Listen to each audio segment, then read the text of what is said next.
আসসালামু আলাইকুম এভরিওয়ান। বেশি পেকে যাওয়া বা মজে যাওয়া কাঁঠাল ফেলে না দিয়ে এইভাবে কাঁঠালের বড়া তৈরি করে নিলাম আজকে। আর খেতে হয়েছে খুবই টেস্টি আর খুবই সফট হয়েছে। এই বড়াগুলো কিন্তু আপনারা 1 সপ্তাহের মতো সংরক্ষণ করে খেতে পারবেন।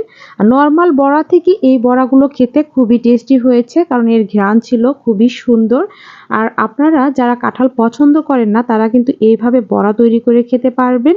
দেখবেন যে কতটা টেস্টি হয় খেতে। ছোটরা এবং বড়রা সবাই খেতে পারবে এইভাবে বড়া তৈরি করে নিতে। আর এই কাঁঠালের বড়াগুলো তৈরি করতে তেমন কোনো কিছুই লাগবে না। ভিডিওটা দেখলেই বুঝতে পারবেন যে অল্প উপকরণ দিয়ে তৈরি করে নিতে পারবেন এই সফট কাঁঠালের বড়াগুলো। চলুন বন্ধুরা, দেখা যাক যে কিভাবে আমি এই কাঁঠালের বড়াগুলো তৈরি করলাম খুব সহজ উপায়ে।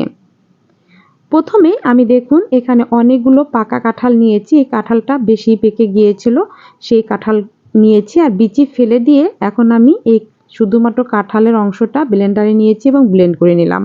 ব্লেন্ড করে নিলে একেবারে স্মুথ একটা ব্যাটার হয়। তারপরও আমি একটি ছাঁকনি দিয়ে এটা সেঁকে নিচ্ছি যদি কোনো আঁশ থাকে কাঁঠালের মধ্যে, এজন্য আমি ভালো করে চালনিতে সেঁকে নিচ্ছি। আপনারা ছেঁকে না নিলেও পারেন, কারণ খুবই স্মুথ হয়ে যায় ব্লেন্ড করার পরে। এই যে দেখুন স্মুথ একটা ব্যাটার আমি পেয়ে গেলাম।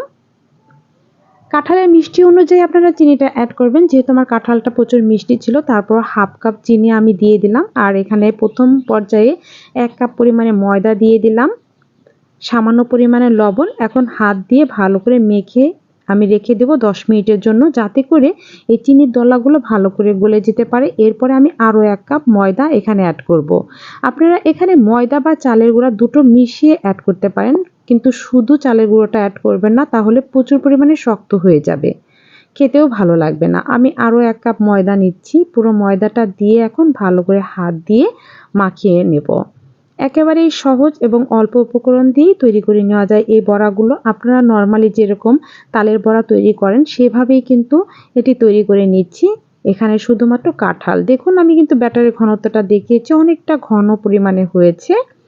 চুলার পরিমাণে তেল দিয়ে তেলটা ভালো করে গরম হলে আমি এখন এই হাত দিয়ে এরকম গোল গোল করে বড়াগুলো দিয়ে দেব। একেবারেই সহজ, হাতে নিয়ে এরকম গোল গোল করে তেলের মধ্যে ছেড়ে দিলেই বড়াগুলো কিন্তু তৈরি হয়ে যাবে। আর তেলের পরিমাণটা একটু বেশি দেওয়ার চেষ্টা করবেন। তেলটা ভালো করে গরম হলে চুলার আঁচটা কমিয়ে দেবেন, মিডিয়াম আঁচে বড়াগুলো ভেজে নেবেন। এতে করে ভালো করে কুক হতে পারবে ভিতরে এবং খুবই ক্রিস্পি হবে উপরে, ভিতরে হবে সফট। গোল গোল করে আমি দিয়ে দিচ্ছি। দেখুন বড়াগুলো দিয়ে দিলাম। এবার উল্টিয়ে নিচ্ছি। এক পিঠ একটু লাল হয়ে এসেছে, তা উল্টিয়ে পাল্টিয়ে ভেজে নেব।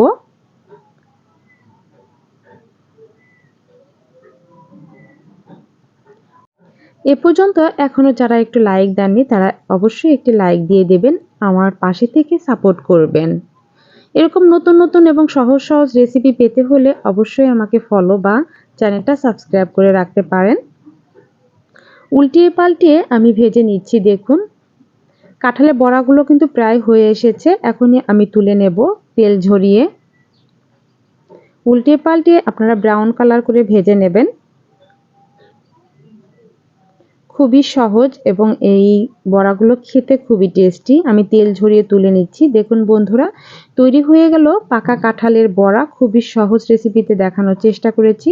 আশা করছি আজকের ভিডিওটা আপনাদের ভালো লাগবে। আর ভালো লাগলে অবশ্যই লাইক কমেন্ট শেয়ার করে দেবেন। সবাই ভালো থাকবেন, সুস্থ থাকবেন। আবারও হাজির হয়ে যাব নতুন কোনো রেসিপি নিয়ে। সে পর্যন্ত সবাই ভালো থাকুন। আল্লাহ হাফেজ।